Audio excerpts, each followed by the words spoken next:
And now to some unsung heroes of the pandemic. Delivery workers have kept our lives running as so many have safely hunkered down. But while the delivery industry is booming, these workers are struggling.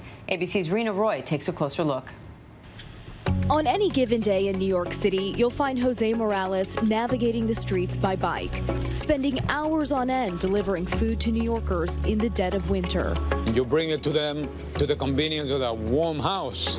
When we are here freezing cold, trying to make an honest living every day. Restaurants now rely on delivery workers to survive. Delivery orders have surged in the last year. The food delivery industry is worth more than $111 billion, exploding with the rise of apps like DoorDash, Amazon, and Uber Eats. But for these couriers, it can be dangerous. Couriers are often vulnerable to violence and theft. Jose told me his bike was stolen twice. You had to start from ground zero. You had to start all over again, and the little that you are making, you're trying to maneuver that, like buying a bike, buy grocery, pay portion of your rent, and everything else that come along with it. Ligia Guayapa is the executive director of the Workers' Justice Project in New York City.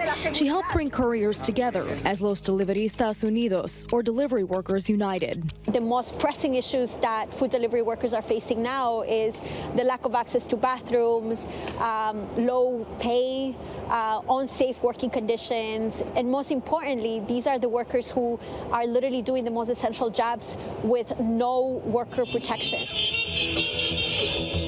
They organized this march in October to demand essential rights.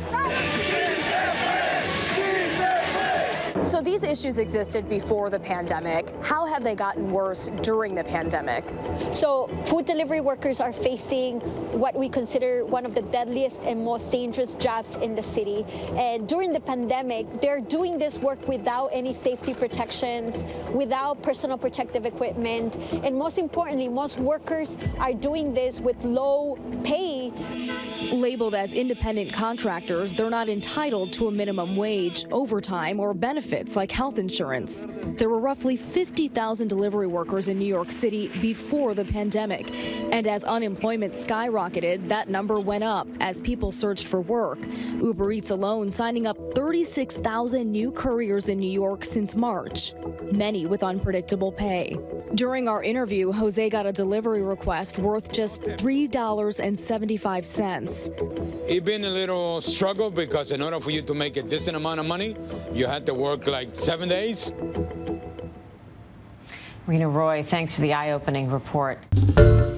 Hi, everyone. George Stephanopoulos here. Thanks for checking out the ABC News YouTube channel. If you'd like to get more videos, show highlights, and watch live event coverage, click on the right over here to subscribe to our channel. And don't forget to download the ABC News app for breaking news alerts. Thanks for watching.